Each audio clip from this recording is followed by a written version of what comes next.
안녕하세요. 산호라면의 나레이터 서희연입니다.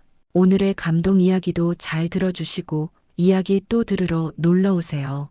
구독과 좋아요, 알림 설정 부탁드립니다. 감사합니다. 11월의 차가운 바람이 서울 외곽 낡은 아파트 단지 사이로 스며들었습니다. 김현우는 3층 작은 방 책상 앞에 앉아 오래된 사진첩을 조심스럽게 펼쳐놓았어요. 노란 전등불 아래서 바래진 사진들이 희미하게 빛났죠. 27살 아내 미영의 환한 미소와 6살 딸 소희의 해맑은 웃음이 담긴 사진들이었습니다. 현우는 손가락 끝으로 사진 속 딸의 얼굴을 조심스럽게 어루만졌어요. 아빠 나중에 커서 간호사가 될 거예요. 소희가 장난감 청진기를 목에 걸고 방긋 웃으며 말했던 그날이 또렷하게 떠올랐습니다. 그때 소희는 아파서 누워있던 인형을 돌보며 진지한 표정으로 놀이를 하고 있었죠. 우리 소희가 정말 착한 간호사가 될 거야. 현우가 딸의 머리를 쓰다듬어 주자 소희는 더욱 환하게 웃었어요. 아빠도 아플 때 제가 돌봐드릴게요. 그 말에 현우와 미영은 서로를 바라보며 행복한 미소를 지었습니다. 하지만 그 행복한 시간들은 오래가지 못했어요. 30년 전 그 끔찍한 밤이 모든 것을 앗아갔습니다. 12월 15일 밤 깊은 잠에 빠져있던 가족들을 덮친 화재는 순식간에 아파트 2층 전체를 불바다로 만들었죠. 현우는 그날 밤을 생생하게 기억했습니다. 타는 냄새에 잠이 깬 순간의 당황함, 연기로 가득 찬 복도를 뚫고 나가려던 절망적인 순간들, 그리고 창문을 통해 간신히 탈출한 후에도 계속 들려오던 딸의 울음소리까지요. 아빠, 아빠. 소희가 부르는 목소리가 불길 너머로 들려왔지만 다시 들어갈 수는 없었습니다. 소방관들이 현우를 붙잡고 막았어요. 위험합니다. 절대 들어가시면 안 돼요. 하지만 현우는 미친 듯이 발버둥 쳤습니다. 내 딸이 안에 있어요. 제발 소희를 구해주세요. 목이 터져라 외쳤지만 불길은 더욱 거세어졌고 건물은 무너져 내렸죠. 새벽녘이 되어서야 불이 꺼졌습니다. 현우는 밤새 현장을 떠나지 못하고 서 있었어요.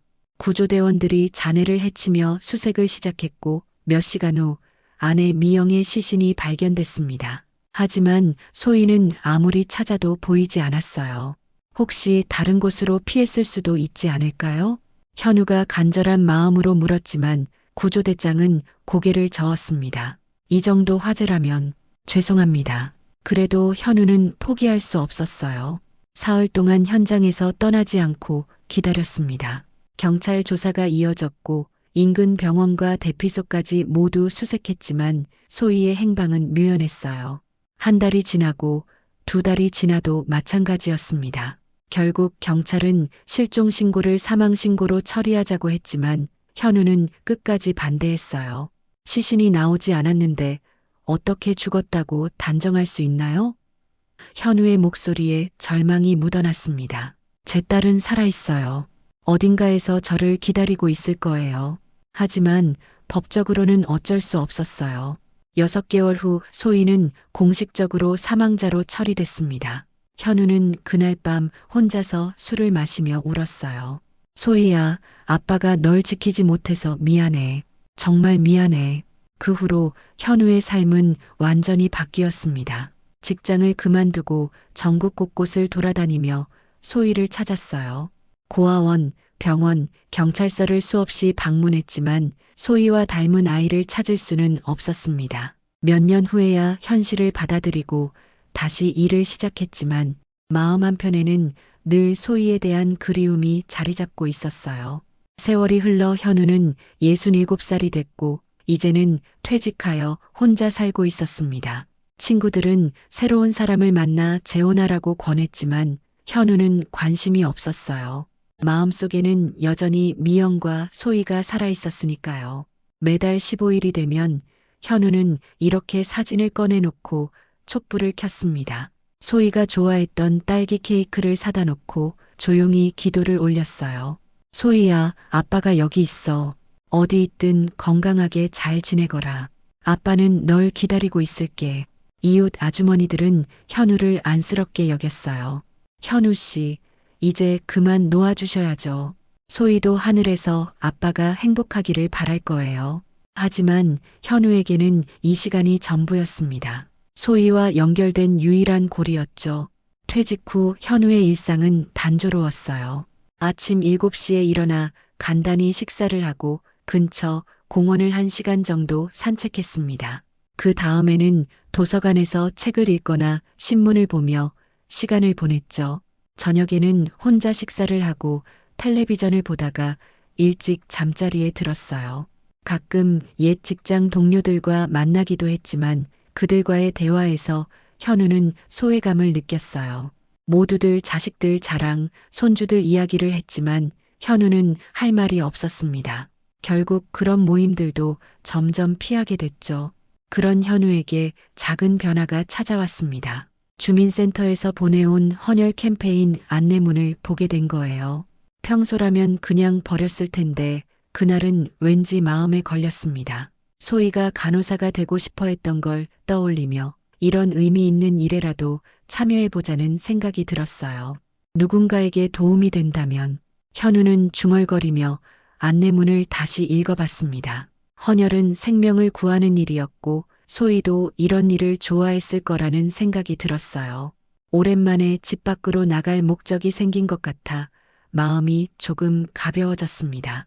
11월 20일 오전 주민센터 앞 작은 광장에는 빨간 천막이 펼쳐져 있었습니다. 사랑의 헌혈 캠페인이라고 적힌 현수막이 가을바람에 펄럭이고 있었어요. 현우는 천천히 걸어가며 주변을 둘러봤습니다. 생각보다 많은 사람들이 참여하고 있었죠. 고등학생부터 중년의 직장인들까지 다양한 연령대의 사람들이 줄을 서 있었어요. 봉사자들은 분주하게 움직이며 참여자들을 안내하고 있었습니다. 현우는 잠시 주저했어요. 마지막으로 헌혈한 것이 언제인지 기억도 나지 않았거든요. 어르신, 헌혈하러 오셨어요? 20살 안팎으로 보이는 여학생이 밝게 웃으며 다가왔습니다. 깔끔한 봉사자 조끼를 입고 있었고 얼굴에는 진심 어린 미소가 번지고 있었어요. 네, 그런데 나이가 많아서 가능할지 모르겠어요. 현우가 조심스럽게 말했습니다. 여학생은 고개를 끄덕이며 걱정 마세요. 건강하시면 충분히 가능하거든요. 일단 간단한 검사부터 받아보실래요? 라고 안내해줬어요. 현우는 안내를 받아 접수를 마쳤습니다. 간단한 설문지를 작성하고 혈압과 체온을 재는 기초 검사를 받았어요. 다행히 모든 수치가 정상이어서 헌혈이 가능하다는 판정을 받았습니다. 오랜만이네요. 현우가 혼잣말로 중얼거렸어요. 젊었을 때는 종종 헌혈을 했었는데 미영과 소희를 잃고 난 후로는 그런 여유를 잃어버렸었거든요. 오늘 이렇게 다시 헌혈을 하게 된 것도 의미가 있다고 생각했습니다. 헌혈을 마친 현우는 휴게 공간에서 잠시 쉬고 있었어요. 주어진 음료수를 마시며 주변을 둘러보는데 한 여대생이 땀을 흘리며 물병을 나르는 모습이 눈에 띄었습니다. 얼굴이 상기되어 있고 이마에는 구슬땀이 맺혀 있었죠. 그 모습을 보니 현우의 마음이 움직였어요. 소희도 저렇게 열심히 남을 도왔을 거라는 생각이 들었습니다. 현우는 가방에서 미리 준비해온 생수와 간식을 꺼내 들고 그녀에게 다가갔어요. 학생, 고생이 많네요. 이거라도 드세요. 현우가 상냥한 목소리로 말하며 생수와 간식을 건넸습니다. 여대생은 깜짝 놀라더니 고마운 표정을 지었어요. 정말 감사해요. 목이 마르던 참이었어요. 그녀는 환하게 웃으며 생수를 받았습니다. 저는 정유진이라고 해요. 이 근처 대학교에 다니고 있어요. 김현우라고 합니다. 이런 봉사활동 자주 하세요? 현우가 관심 있게 물었어요. 유진의 얼굴에는 진정성이 묻어나 있었고 그 모습이 현우에게는 특별해 보였습니다. 네, 시간이 될 때마다 하려고 노력해요. 누군가에게 도움이 된다는 게 정말 좋거든요. 유진이 밝게 답했습니다. 특히 헌혈 같은 건 정말 의미 있는 일이라고 생각해요. 누군가의 생명을 구할 수 있잖아요. 그 말에 현우는 따뜻함을 느꼈어요. 요즘 젊은 사람들은 이기적이라고 하는데 유진 같은 학생을 보니 희망이 보였습니다. 정말 훌륭한 마음가짐이네요. 요즘 학생들 중에 이런 봉사활동에 적극적인 친구들이 많나요? 생각보다는 많지 않아요. 그래도 조금씩 늘어나고 있는 것 같아요. 유진이 잠시 생각하더니 답했습니다. 저는 어릴 때부터 누군가를 돕는 일에 관심이 많았어요. 아마 그래서 간호학과를 선택한 것 같아요. 간호학과라는 말에 현우의 가슴이 뛰었어요. 소희도 간호사가 되고 싶어 했었거든요. 간호학과라니 정말 좋은 선택을 했네요. 간호사는 천직이라고 생각해요. 그렇게 말씀해 주시니 기분이 좋네요. 유진이 수줍게 웃었습니다. 사실 힘들 때도 많지만 환자분들이 회복되는 모습을 보면 정말 보람을 느껴요. 현우와 유진은 잠시 더 이야기를 나눴어요. 유진의 꿈과 포부, 봉사활동에 대한 생각들을 들으며 현우는 마음이 따뜻해졌습니다. 오랫동안 잊고 지냈던 감정이었어요. 그럼 저는 이제 다시 일해야겠어요. 오늘 정말 고마웠어요. 현우 아저씨. 유진이 일어서며 인사를 했습니다. 그리고는 헌혈증을 건네며 팔을 걷어 올렸어요. 그런데 바로 그 순간이었습니다. 현우의 시선이 유진의 팔 안쪽에 고정됐어요. 희미하지만 분명한 화상 흉터가 보였거든요. 현우는 숨이 멎는 것 같았습니다. 그 흉터의 모양과 위치가 너무나 익숙했어요. 30년 전 소희가 5살 때 뜨거운 물에 데여 입은 상처와 똑같은 자리에 똑같은 모양으로 흉터가 있었습니다. 현우는 말을 잇지 못하고 그 흉터만 바라봤어요. 마치 시간이 멈춘 것 같았습니다. 유진은 현우의 시선을 느끼고 당황스러워하며 팔을 내렸어요. 아, 이건 어릴 때 다친 거예요. 기억도 잘 안 나는데 좀 보기 흉하죠? 아, 아니에요. 죄송해요. 현우가 황급히 사과했지만 마음은 전혀 진정되지 않았어요. 그 흉터가 계속 머릿속을 맴돌았습니다. 우연의 일치일 수도 있지만 너무나 정확하게 일치했어요. 유진의 나이도 소희가 살아있다면 될 나이와 똑같았습니다. 24.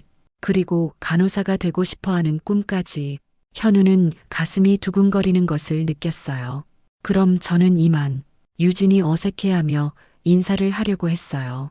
현우는 아쉬웠지만 붙잡을 수는 없었습니다. 네, 수고 많으셨어요. 좋은 일 하시는 모습 보기 좋았어요. 유진이 떠나간 후에도 현우는 한참을 그 자리에 서 있었어요. 머릿속이 복잡했습니다. 설마 하는 생각과 함께 희망이 피어올랐지만 동시에 또 다른 실망을 경험할까봐 두렵기도 했어요. 집으로 돌아가는 길, 현우는 계속 유진을 생각했습니다. 그녀의 밝은 미소, 따뜻한 마음씨, 그리고 무엇보다 그 흉터까지 모든 것이 소희를 떠올리게 했어요. 현우는 이것이 단순한 우연의 일치일지 아니면 기적 같은 운명일지 알 수 없었습니다. 집으로 돌아온 현우는 밤새 잠을 이루지 못했습니다. 침대에 누워서도 유진의 팔에 있던 흉터가 계속 머릿속을 맴돌았어요. 그 모양, 위치, 크기 모든 것이 소희의 것과 너무나 정확하게 일치했습니다. 현우는 일어나 다시 소희의 사진을 꺼내봤어요. 5살 때 찍은 사진에서 소희는 팔을 들고 있었고 그 팔 안쪽에 희미한 흉터가 보였습니다. 뜨거운 물에 데인 상처였죠. 당시 미영이 끓는 물을 옮기다가 실수로 소희의 팔에 쏟았던 사고였어요. 이럴 수가. 현우가 중얼거렸습니다. 사진 속 흉터와 유진의 흉터가 정말로 똑같았어요. 위치나 모양뿐만 아니라 크기까지도 말이죠. 단순한 우연이라고 하기에는 너무나 정확한 일치였습니다. 현우는 유진에 대해 더 알아봐야겠다고 생각했어요. 하지만 어떻게 접근해야 할지 막막했습니다. 갑자기 나타나서 혹시 제 딸이 아니냐고 물어볼 수는 없는 노릇이었죠. 신중하게 행동해야 했어요. 다음 날 아침 현우는 주민센터를 다시 찾았습니다.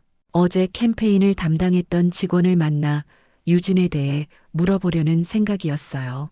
하지만 개인정보를 함부로 알려줄 리는 없을 테니까 자연스럽게 접근해야 했습니다. 안녕하세요. 어제 헌혈 캠페인에 참여했던 김현우라고 합니다. 현우가 정중하게 인사했어요. 담당 직원은 기억하는지 고개를 끄덕였습니다. 아, 네. 기억나요. 어떤 일로 오셨어요?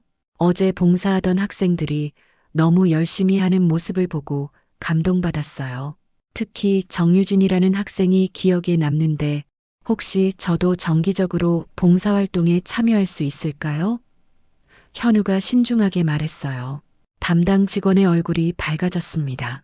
정말 감사한 말씀이에요. 유진이 학생 말씀이시죠? 그 친구는 정말 모범적인 봉사자예요. 오래전부터 꾸준히 참여해 왔거든요. 그렇군요. 어느 학교에 다니는지 알 수 있을까요? 같은 봉사활동을 하게 된다면 인사라도 제대로 하고 싶어서요. 현우가 조심스럽게 물었어요. 개인정보라서 직접적으로는 말씀드리기 어렵지만 담당자가 잠시 망설이더니 말했습니다. 근처 대학교에 다니고 평소에 도서관에서 자주 공부하신다고 들었어요. 그리고 다음 달에도 헌혈 캠페인이 있으니까 그때 다시 만나실 수 있을 거예요. 현우는 고마워하며 봉사활동 신청서를 작성했어요. 실제로 정기적인 봉사활동에 참여할 생각도 있었지만 무엇보다 유진과 자연스럽게 만날 수 있는 기회를 만들고 싶었습니다. 주민센터를 나온 현우는 근처 대학교와 도서관들을 찾아다니기 시작했어요. 유진을 우연히 만날 수 있기를 바라면서 말이죠. 첫 번째 도서관에서는 유진을 찾을 수 없었습니다. 두 번째 도서관도 마찬가지였어요. 사흘째 되는 날, 현우는 대학교 중앙도서관을 찾았습니다. 2층 열람실을 둘러보는데 창가 자리에서 공부하고 있는 익숙한 모습이 보였어요. 바로 유진이었습니다. 현우는 멀리서 유진을 지켜봤어요. 그녀는 간호학 전공 서적을 펼쳐놓고 열심히 필기를 하고 있었습니다. 진지한 표정으로 공부에 집중하는 모습이 정말 소희를 닮아 보였어요. 유진의 행동 하나하나가 소희를 떠올리게 했습니다. 연필을 귀에 꽂는 습관, 고민할 때 입술을 살짝 내미는 모습, 책장을 넘길 때의 조심스러운 손동작까지 어린 소희도 그림책을 볼 때 똑같은 행동을 했었거든요.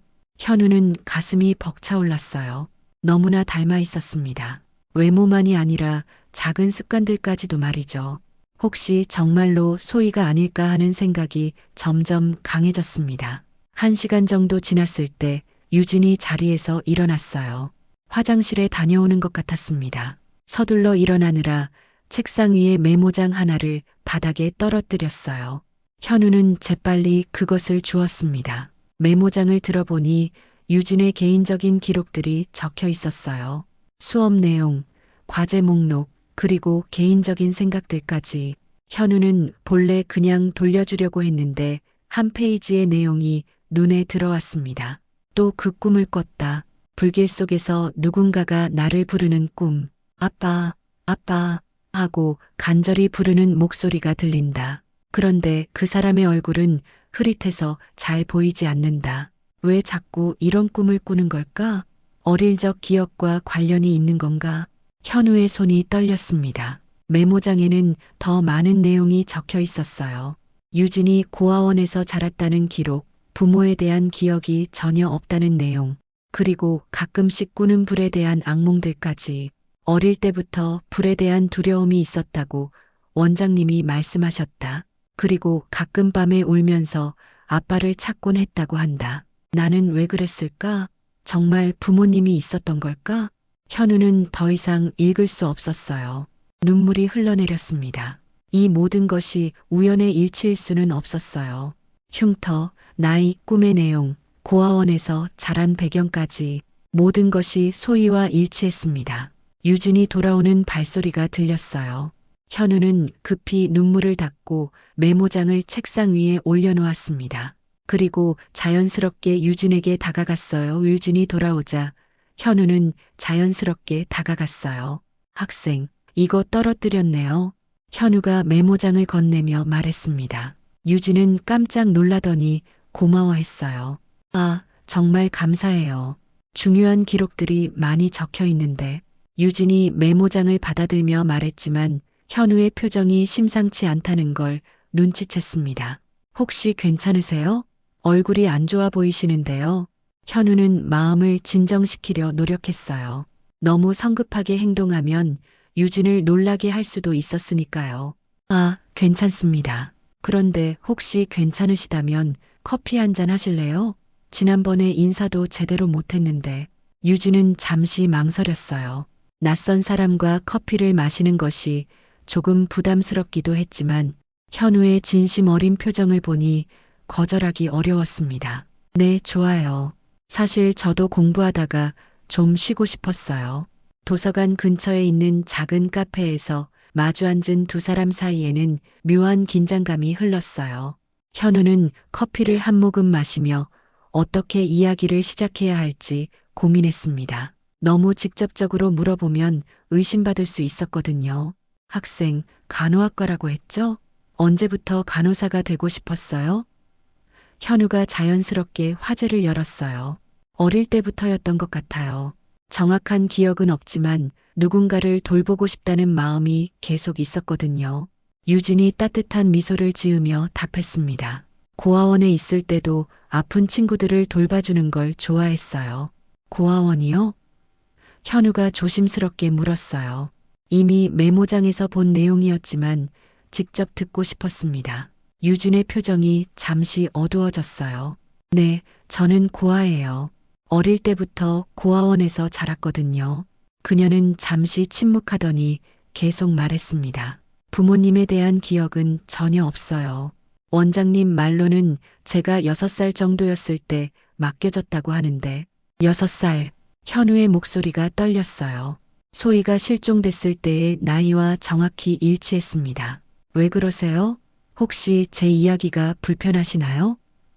유진이 걱정스럽게 물었어요. 아니에요. 그냥 마음이 아프네요. 어린 나이에 혼자가 되셨다니. 현우가 진심으로 말했습니다. 그런데 부모님에 대한 기억이 정말 하나도 없나요? 유진은 잠시 생각에 잠겼어요. 직접적인 기억은 없어요.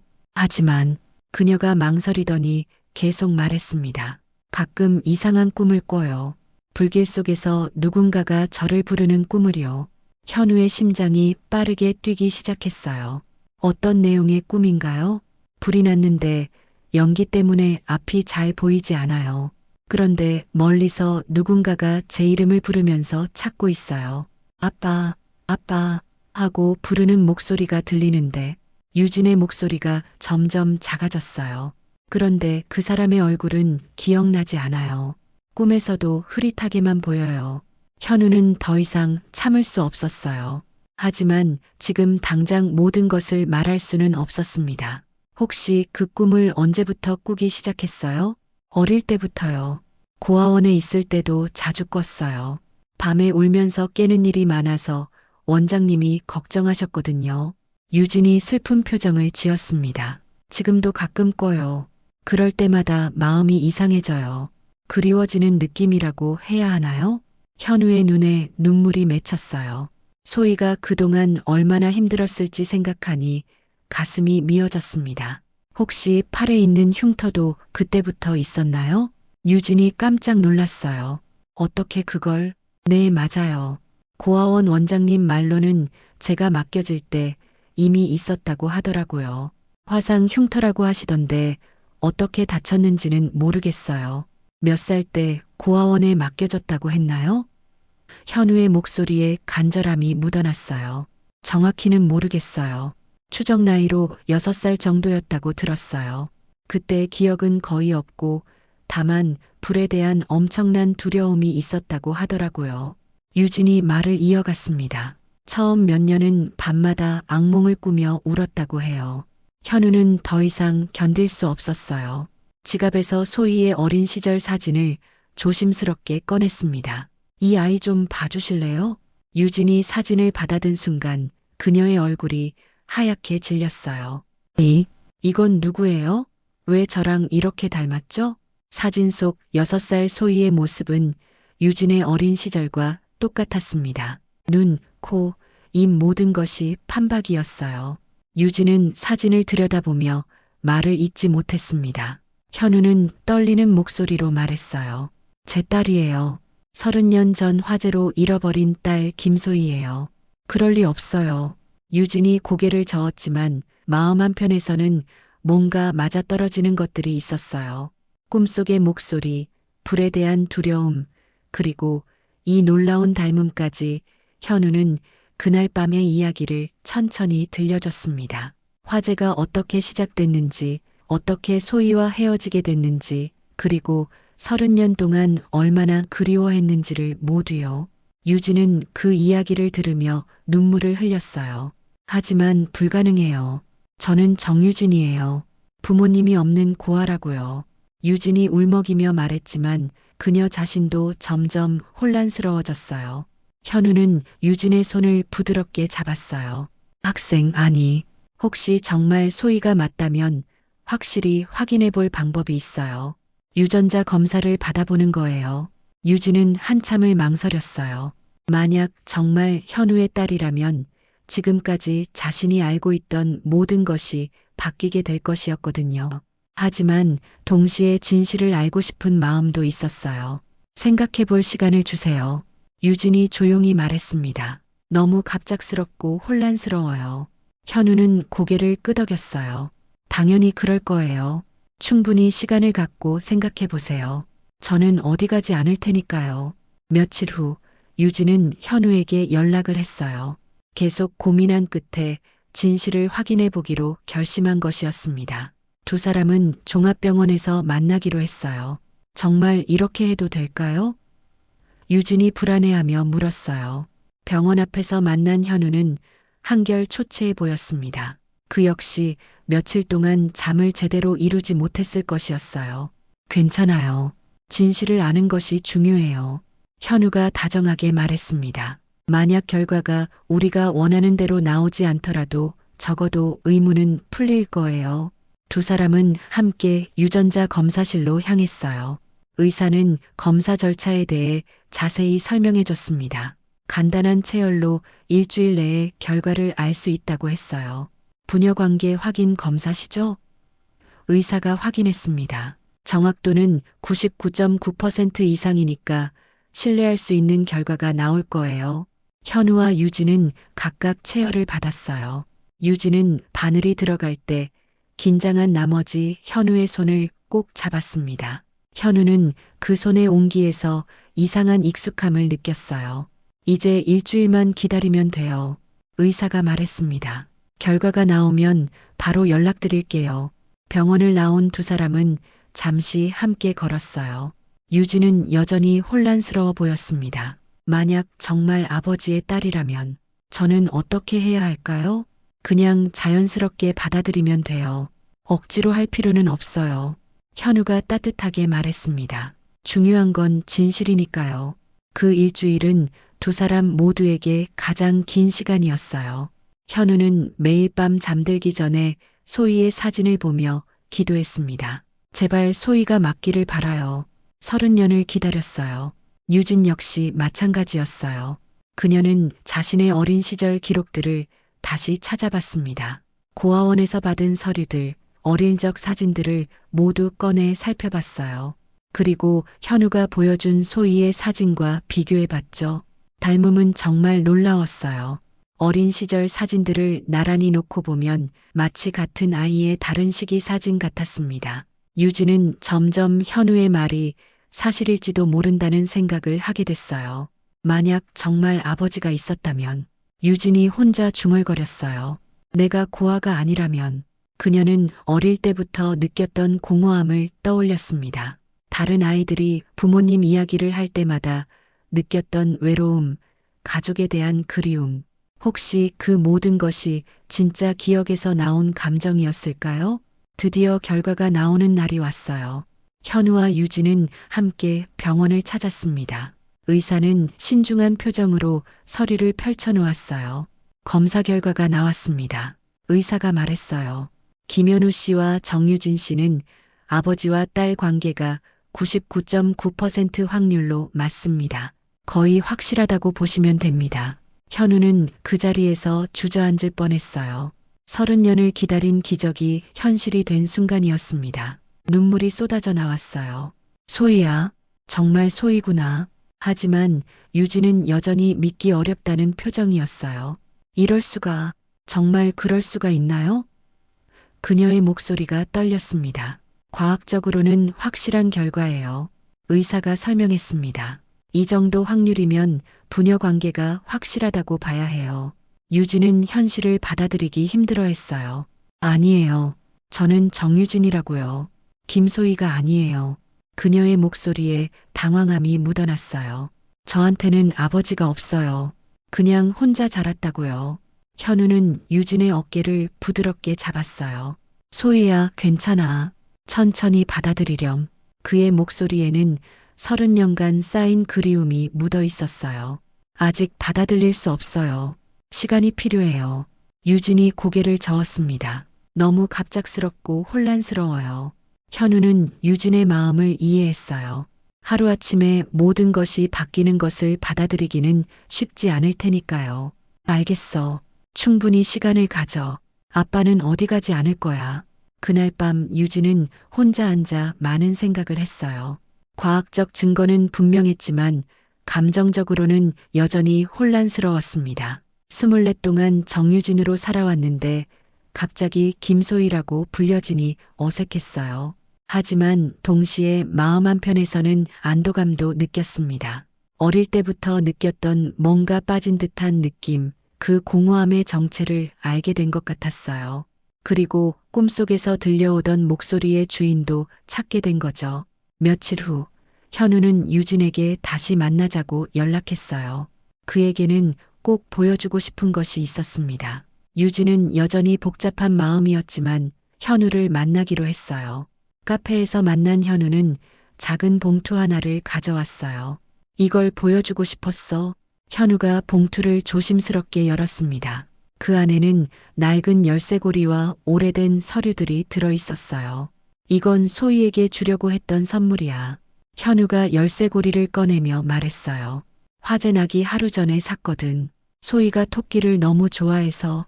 열쇠고리는 작은 분홍색 토끼 모양이었어요. 시간이 지나 조금 빛이 바랬지만 여전히 귀여운 모습을 하고 있었습니다. 유진은 그 열쇠고리를 받아든 순간 마음 깊은 곳에서 뭔가 따뜻한 느낌이 올라왔어요. 왜 이렇게 익숙한 느낌이 들죠? 유진이 중얼거렸어요. 정말로 어디선가 본 것 같은 기시감이 들었습니다. 그리고 이건 화재 당시 경찰서에 신고했던 서류의 사본이야. 현우가 누렇게 바랜 서류들을 펼쳐 보였어요. 여기에 실종된 소희의 모든 특징이 기록되어 있어. 유진은 서류를 자세히 읽어봤어요. 생년월일, 키, 몸무게, 그리고 특이사항란에는 좌측 팔 안쪽 화상 흉터라고 적혀 있었습니다. 흉터의 크기와 모양까지 자세히 기록되어 있었어요. 모든 게 저와 일치해요. 유진이 놀라며 말했어요. 심지어 흉터 모양까지. 현우의 목소리가 떨렸어요. 그날 밤 내가 널 찾으며 불렸어. 소희야, 소희야 하면서 말이야. 그의 눈에 눈물이 맺혔어요. 내 꿈속에 나오는 목소리가 바로 아빠 목소리였던 거야. 유진은 열쇠고리를 꼭 쥐고 눈을 감았어요. 그러자 어릴 적 꿈속 장면이 더욱 선명하게 떠올랐습니다. 불길 속에서 간절히 부르는 목소리, 연기 때문에 흐릿하게 보이던 그 사람의 모습, 그 목소리의 주인이 바로 앞에 앉아 있는 현우였던 거죠. 아빠, 유진이 처음으로 현우를 아빠라고 불렀어요. 그 순간 30년의 시간이 한순간에 무너졌습니다. 모든 의심과 혼란이 사라지고 마음 깊은 곳에서 확신이 올라왔어요. 현우는 일어나 유진을 꼭 안았어요. 소희야, 내 딸, 정말 찾았구나. 그의 목소리는 흐느낌으로 가득했습니다. 그날 불 속에서 정말 아빠가 저를 불렀던 거였군요. 유진도 울먹이며 말했어요. 왜 이제야 찾아주셨어요? 저 혼자 얼마나 외로웠는지 아세요? 미안해, 정말 미안해. 현우가 딸을 더욱 꼭 안으며 말했어요. 아빠가 널 지키지 못해서 미안해. 더 일찍 찾아내지 못해서 미안해. 두 사람은 한참을 그렇게 서로를 안고 울었습니다. 30년 동안 쌓인 그리움과 아픔, 외로움이 모두 쏟아져 나왔어요. 카페의 다른 손님들도 감동받은 듯 조용히 지켜봤습니다. 이제 정말 혼자가 아니에요. 유진이 눈물을 닦으며 말했어요. 아빠가 있다니 꿈만 같아요. 아빠도 마찬가지야. 30년을 기다렸어. 현우가 딸의 머리를 쓰다듬으며 말했어요. 이제 다시는 떨어지지 말자. 그날부터 현우와 유진은 진짜 아버지와 딸로서의 삶을 시작했어요. 유진은 자신의 본명이 김소희라는 것을 알게 됐지만 24 동안 써온 정유진이라는 이름도 버릴 수 없었어요. 결국 두 이름을 모두 사용하기로 했습니다. 몇 개월 후 유진은 다시 헌혈 캠페인 현장에 나섰어요. 이번에는 현우와 함께였습니다. 아버지와 딸이 함께 참여하는 부녀 헌혈 홍보대사로 활동하게 된 거죠. 아빠, 저희가 처음 만난 곳이 바로 여기였죠? 유진이 환하게 웃으며 말했어요. 그러네. 운명이었나 봐. 현우도 행복한 미소를 지었습니다. 사람들은 두 사람의 이야기를 들으며 감동했어요. 30년 만에 다시 만난 아버지와 딸, 헌혈 캠페인이 만들어낸 기적 같은 이야기였습니다. 현우는 하늘을 올려다보며 중얼거렸어요. 살아있었구나. 흉터는 고통의 증거가 아니라 우리를 다시 잇는 달이었구나. 그날 밤 두 사람은 함께 미영의 묘소를 찾았어요. 유진이 어머니의 묘 앞에 선 것은 처음이었습니다. 엄마, 저예요. 소희예요. 유진이 묘비에 대고 조용히 말했어요. 아빠가 저를 찾아주셨어요. 이제 우리 가족이 다시 함께해요. 그로부터 2년이 흘렀습니다. 현우와 유진은 이제 진짜 아버지와 딸로서 자연스럽게 지내고 있었어요. 30년의 공백을 메우는 것은 쉽지 않았지만 두 사람 모두 최선을 다했습니다. 유진은 간호학과를 무사히 졸업하고 대학병원에서 간호사로 일하기 시작했어요. 어릴 적 꿈이었던 간호사가 된 것이죠. 현우는 딸이 환자들을 정성스럽게 돌보는 모습을 보며 자랑스러워했습니다. 소희가 정말 훌륭한 간호사가 됐구나. 현우가 병원을 방문할 때마다 뿌듯해했어요. 유진이 환자들에게 보이는 따뜻한 마음씨는 어머니 미영을 닮았다고 생각했습니다. 두 사람은 이제 매주 함께 시간을 보냈어요. 주말에는 함께 영화를 보거나 공원을 산책했습니다. 평범한 아버지와 딸의 일상이었지만 그 시간들이 두 사람에게는 기적처럼 소중했어요. 아빠, 저 정말 행복해요. 유진이 어느 일요일 오후에 말했어요. 고아원에 있을 때는 늘 뭔가 빈 것 같았는데 이제는 그런 느낌이 완전히 사라졌어요. 아빠도 그래. 30년 동안 마음에 있던 구멍이 메워진 기분이야. 현우가 딸의 어깨를 다정하게 두드리며 말했어요. 유진은 자신의 출생에 대한 진실을 알게 된 후 호적도 정리했어요. 본명은 김소희로 하되 통명으로 정유진도 함께 사용할 수 있도록 했습니다. 24 동안 써온 이름에도 애착이 있었거든요. 이름이 뭐가 중요해. 내가 내 딸이라는 게 중요하지.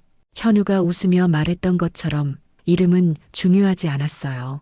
중요한 건 두 사람이 다시 만났다는 사실이었습니다. 현우는 이제 과거에 대한 아픔보다는 현재의 행복에 집중했어요. 잃어버린 30년에 대한 후회보다는 앞으로 함께할 시간에 대한 기대가 더 컸습니다. 유진 역시 마찬가지였어요. 부모 없이 자란 외로움은 이제 추억이 되었고 아버지와 함께하는 새로운 삶이 시작되었습니다. 두 사람은 매년 11월 20일을 특별한 날로 정했어요. 화재가 난 날이 아니라 헌혈 캠페인에서 처음 만난 날을 기념일로 삼은 거죠. 매년 그날이 되면 함께 헌혈 봉사활동을 했습니다. 우리가 만난 것도 봉사활동 때문이니까 앞으로도 계속 이런 의미 있는 일을 함께 하자. 유진이 제안했고 현우는 흔쾌히 동의했어요. 두 사람은 이제 지역 헌혈센터의 단골 봉사자가 되어 있었습니다. 어느 날 저녁 두 사람은 함께 미영의 묘소를 찾았어요. 유진은 이제 자연스럽게 어머니의 묘 앞에서 이야기를 했습니다. 엄마, 오늘 병원에서 정말 뿌듯한 일이 있었어요. 수술 후 회복 중이던 할머니가 제 손을 잡고 고맙다고 하시더라고요. 현우는 아내에게 말했어요. 여보, 소희가 정말 훌륭하게 자랐어. 당신이 꿈꿨던 그런 간호사가 됐어. 환자들을 돌보는 모습이 당신을 닮았어. 유진은 어머니에 대한 직접적인 기억은 없었지만 아버지의 이야기를 통해 어머니의 사랑을 느낄 수 있었어요. 엄마가 살아계셨다면 저를 자랑스러워 하셨을까요? 당연하지. 세상에서 가장 자랑스러워 했을 거야. 현우가 확신에 찬 목소리로 말했어요. 당신도 소희를 얼마나 사랑했는지 아니까.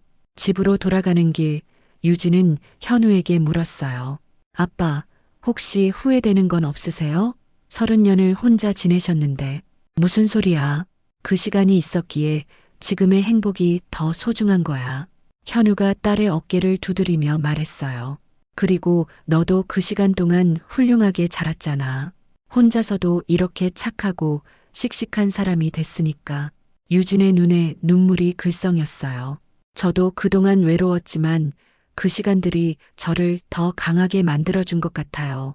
그래서 지금 아빠와 함께 있는 시간이 더 소중하게 느껴져요. 두 사람은 이제 서로에게 완전히 적응했어요. 현우는 딸과 함께 보내는 평범한 일상들이 행복했습니다. 함께 식사하고 텔레비전을 보고 산책하는 시간들이 기적처럼 느껴졌어요. 유진도 마찬가지였어요. 아버지가 있다는 것만으로도 세상이 다르게 보였습니다. 힘들 때 기댈 수 있는 사람이 있다는 것, 자신을 무조건 사랑해주는 가족이 있다는 것이 얼마나 큰 힘이 되는지 매일 느꼈어요. 아빠, 저 결혼하게 되면 어떻게 하실 거예요? 유진이 어느 날 장난스럽게 물었어요. 그야 당연히 축복해 줄 거야. 하지만 사위감은 까다롭게 고를 거야. 현우가 웃으며 답했어요. 우리 소희를 잘 돌봐줄 수 있는 사람이어야 해. 아직 그런 사람은 없어요.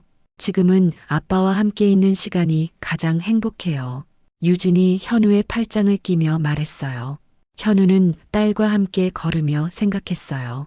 30년 전 그 화재가 모든 것을 앗아갔다고 생각했는데 결국 소희는 살아있었고 지금 자신의 곁에 있었습니다.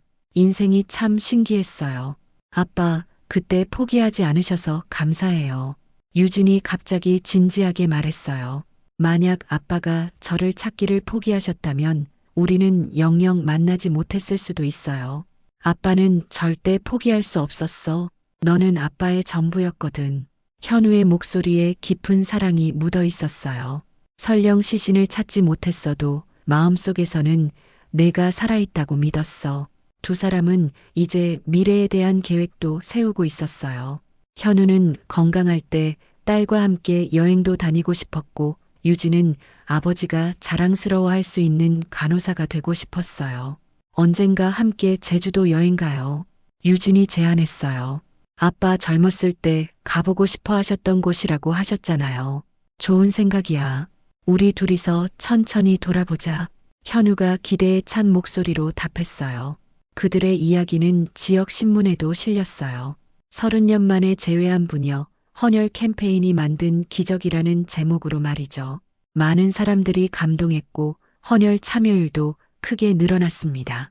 우리 이야기가 다른 사람들에게도 희망을 주고 있네요. 유진이 신문 기사를 보며 말했어요. 그러게, 좋은 일이야. 현우가 고개를 끄덕였어요. 우리가 경험한 기적이 다른 가족들에게도 일어나면 좋겠어. 어느 주말 오후 두 사람은 함께 앨범을 정리하고 있었어요. 현우의 오래된 사진들과 유진의 어린 시절 사진들을 함께 모으는 작업이었습니다. 아빠, 이 사진 보세요. 정말 닮았죠? 유진이 자신의 5살 사진과 소희의 사진을 나란히 놓으며 말했어요. 정말 똑같구나. 역시 내 딸이야. 현우가 흐뭇하게 웃었어요. 이제 우리 가족 사진도 새로 찍어야겠어. 네, 좋아요. 엄마 사진도 함께 놓고 찍어요. 유진이 제안했어요. 그럼 진짜 가족 같을 거예요. 두 사람은 이제 서로 없이는 살 수 없는 사이가 되었어요. 현우는 딸이 있어서 삶의 의미를 되찾았고 유진은 아버지가 있어서 세상이 따뜻해졌습니다. 해가 지고 있었어요. 두 사람은 아파트 베란다에서 석양을 바라보며 서 있었습니다. 30년 전 그 끔찍한 밤이 있었기에 지금의 행복이 더욱 소중하게 느껴졌어요. 아빠 사랑해요. 유진이 현우의 팔에 기대며 말했어요. 아빠도 사랑해, 소희야. 현우가 딸을 꼭 안으며 답했어요. 석양이 두 사람을 따뜻하게 비추고 있었습니다. 오랜 기다림 끝에 찾은 행복이었어요. 흉터는 더 이상 아픔의 상징이 아니라 두 사람을 다시 이어준 운명의 징표였습니다. 그리고 앞으로도 이 행복은 계속될 것이었어요. 30년의 공백을 메우고도 남을 만큼의 사랑으로 말이죠. 계절이 바뀌고 또 바뀌어 3년째 봄이 찾아왔습니다. 현우와 유진은 이제 정말 자연스러운 아버지와 딸이 되어 있었어요. 서로의 습관을 알게 되고 작은 배려들이 일상이 된 지 오래였습니다. 아빠, 오늘 병원에서 특별한 일이 있었어요. 유진이 퇴근 후 현우의 집을 찾아와 말했어요. 그녀는 이제 일주일에 서너 번은 아버지 집에서 저녁을 함께 했습니다. 오늘 담당했던 할아버지가 퇴원하시는데 저에게 편지를 주시더라고요. 유진은 가방에서 정성스럽게 쓰인 편지를 꺼냈어요. 간호사님 덕분에 희망을 되찾았다고 딸 같아서 고맙다고 써주셨어요. 읽으면서 정말 눈물이 났어요. 현우는 딸의 이야기를 들으며 뿌듯해했어요. 소희가 정말 많은 사람들에게 힘이 되고 있구나. 아빠가 자랑스러워. 아빠가 항상 저를 응원해 주셔서 더 열심히 할 수 있어요. 유진이 현우의 손을 잡으며 말했어요. 환자분들을 볼 때마다 아빠 생각이 나요. 아빠처럼 따뜻한 마음으로 돌봐드리자고 생각하거든요. 요즘 현우는 지역 고아원에서 자원봉사를 시작했어요. 유진의 어린 시절을 생각하며 부모 없는 아이들에게 조금이라도 도움이 되고 싶었습니다. 매주 토요일마다 고아원을 찾아가 아이들과 시간을 보냈어요. 할아버지, 오늘도 오셨네요. 고아원 아이들은 현우를 보면 환하게 웃으며 달려왔습니다. 현우는 아이들 한 명 한 명을 꼭 안아주며 인사했어요. 우리 아이들, 오늘은 뭐하고 놀까? 현우가 물으면 아이들은 저마다 하고 싶은 놀이를 외쳤습니다. 그 모습을 보면 현우는 어린 소희를 떠올렸어요. 만약 소희가 고아원에서 자랐다면 저런 모습이었을 거라고 생각했습니다. 어느 날 유진도 아버지와 함께 고아원을 찾았어요. 자신이 자랐던 곳과는 다른 고아원이었지만 여전히 마음이 복잡했습니다. 저도 저런 시절이 있었네요. 힘들었을 텐데 잘 견뎌줘서 고마워. 현우가 딸의 어깨를 두드리며 말했어요.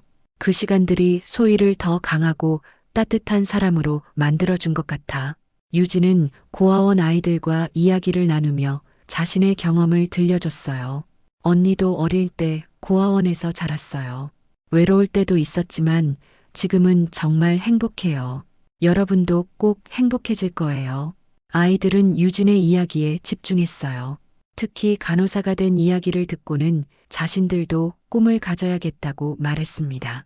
유진은 그런 아이들을 보며 자신의 어린 시절을 떠올렸어요. 아빠, 저도 어릴 때 저런 꿈을 가지고 있었을까요?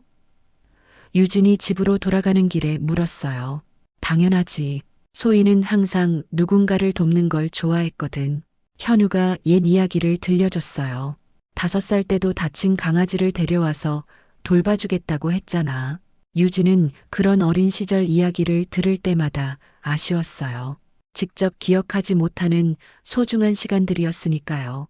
하지만 아버지의 이야기를 통해 조금씩 자신의 어린 시절을 되찾아가고 있었습니다. 두 사람은 이제 함께 새로운 추억도 만들어가고 있었어요. 지난 겨울에는 처음으로 함께 스키장에 다녀왔습니다. 현우는 스키를 타본 적이 없었지만 딸과 함께하는 시간이 즐거웠어요. 아빠, 조심하세요. 유진이 넘어질 뻔한 현우를 붙잡으며 웃었어요. 첫 스키치고는 잘 타세요. 우리 소희가 가르쳐준 덕분이야. 현우도 웃으며 답했어요. 비록 서투르긴 했지만 딸과 함께 만드는 추억이 소중했습니다. 봄이 되자 두 사람은 약속했던 제주도 여행을 떠났어요. 현우가 젊었을 때부터 가보고 싶어 했던 곳이었습니다. 3일 동안의 짧은 여행이었지만 두 사람에게는 특별한 시간이었어요. 바다가 정말 예쁘네요. 유진이 성산 일출봉에서 바라본 바다를 보며 감탄했어요. 아빠와 함께 와서 더 좋은 것 같아요. 아빠도 그래. 혼자 왔다면 이렇게 행복하지 않았을 거야. 현우가 딸과 함께 바라보는 풍경이 더없이 아름다웠어요. 여행에서 돌아온 후 두 사람은 사진첩을 정리하며 이야기를 나눴어요. 제주도에서 찍은 사진들, 고아원에서의 봉사활동 사진들, 일상적인 순간들까지 모든 사진이 소중한 추억이었습니다. 우리 정말 많은 추억을 만들었네요. 유진이 사진들을 보며 말했어요. 30년을 못 함께 했지만 지금 만들어가는 추억들이 그 시간을 채워주는 것 같아요. 현우는 딸의 말에 깊이 공감했어요. 과거를 바꿀 수는 없지만 현재와 미래는 함께 만들어갈 수 있었습니다. 그리고 그 시간들이 과거의 아픔을 치유해주고 있었어요. 어느 날 저녁 유진은 아버지에게 특별한 소식을 전했어요. 아빠, 저 병원에서 우수 간호사상을 받았어요. 정말이야? 우리 소희가? 현우의 얼굴이 환하게 밝아졌어요. 정말 자랑스럽다. 환자분들을 정성껏 돌본 것을 인정받았대요. 유진이 수상 소식을 자랑스럽게 전했어요. 시상식에 아빠도 함께 오실 수 있어요. 시상식 날 현우는 정장을 차려입고 병원을 찾았어요. 딸이 상을 받는 모습을 지켜보는 것만으로도 가슴이 벅찼습니다. 시상식이 끝난 후 함께 사진을 찍으며 현우는 생각했어요. 미영이도 하늘에서 우리를 보며 기뻐할 거야. 아빠 덕분에 더 열심히 할 수 있었어요. 유진이 트로피를 들고 현우와 기념사진을 찍으며 말했어요. 아빠가 항상 응원해 주시니까 힘이 났거든요. 그해 가을 현우와 유진은 또 다른 특별한 결정을 했어요. 소희의 어린 시절 이야기를 담은 책을 쓰기로 한 것이었습니다. 현우의 기억과 유진의 현재 이야기를 엮어서 다른 가족들에게 희망을 주고 싶었어요. 우리 이야기가 비슷한 상황에 있는 가족들에게 도움이 될 수 있을 것 같아요. 유진이 제안했고 현우도 좋은 생각이라고 동의했어요. 책을 쓰는 과정에서 두 사람은 더욱 깊이 이야기를 나눴어요. 현우는 소희의 어린 시절 에피소드들을 자세히 들려줬고 유진은 고아원에서의 생활과 아버지를 그리워했던 마음을 솔직하게 적었습니다. 아빠, 이 부분은 어떻게 써야 할까요? 유진이 원고를 보며 물었어요. 제가 아빠를 그리워했던 마음을 어떻게 표현해야 할지 모르겠어요. 마음 그대로 쓰면 돼. 소희의 진솔한 마음이 독자들에게 전해질 거야. 현우가 격려해줬어요. 몇 달 후 불꽃 속에서 찾은 사랑이라는 제목의 책이 출간됐어요. 많은 사람들이 두 사람의 이야기에 감동했고 실종 가족들을 돕는 단체에서도 관심을 보였습니다. 우리 이야기가 이렇게 많은 사람들에게 읽힐 줄 몰랐어요. 유진이 서점에서 자신들의 책을 보며 놀라워했어요. 좋은 일이야. 우리가 경험한 기적이 다른 가족들에게도 희망이 될 수 있으니까. 현우도 뿌듯해했어요. 책 출간 기념회에서 많은 사람들을 만났어요. 비슷한 경험을 한 가족들, 입양 가족들, 그리고 단순히 감동적인 이야기를 듣고 싶어하는 사람들까지 모두들 현우와 유진의 이야기에 깊은 관심을 보였습니다. 저희도 아이를 찾고 있어요. 희망을 잃지 않겠어요. 한 부모가 현우에게 말했어요. 현우는 그들을 꼭 안아주며 격려했습니다. 사계절이 다시 한번 돌아왔어요. 현우는 이제 70을 바라보는 나이가 됐지만 딸과 함께하는 삶은 활기로 가득했습니다. 유진도 병원에서 인정받는 간호사가 되어 많은 환자들의 신뢰를 받고 있었어요. 아빠, 저 다음 달에 승진한대요. 유진이 기쁜 소식을 전했어요. 수간호사가 될 수 있을 것 같아요. 정말? 우리 소희가 벌써 수간호사까지. 현우가 놀라며 기뻐했어요. 정말 대단해. 아빠가 자랑스럽다. 두 사람은 이제 서로의 든든한 버팀목이 되어 있었어요. 현우가 건강이 좋지 않을 때는 유진이 돌봐줬고 유진이 힘들 때는 현우가 위로해줬습니다. 진짜 가족이 된 것이죠. 어느 저녁 두 사람은 함께 산책을 하며 이야기를 나눴어요. 벚꽃이 흩날리는 봄밤이었습니다. 아빠, 정말 감사해요. 유진이 갑자기 진지하게 말했어요. 아빠를 만나지 못했다면 저는 지금도 혼자였을 거예요. 아빠가 더 감사해.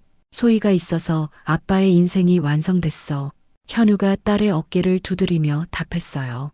벚꽃잎이 두 사람 위로 떨어졌어요. 마치 축복하는 것 같았습니다. 30년의 기다림 끝에 찾은 행복, 그리고 앞으로도 계속될 사랑 이야기. 흉터는 이제 완전히 사랑의 징표가 되어 있었어요. 우리 앞으로도 계속 함께하자. 현우가 말했어요. 당연하죠, 아빠. 유진이 환하게 웃으며 답했어요. 그들의 이야기는 끝나지 않았어요. 매일매일 새로운 추억을 만들어가고 있었고 그 모든 순간들이 기적처럼 소중했습니다.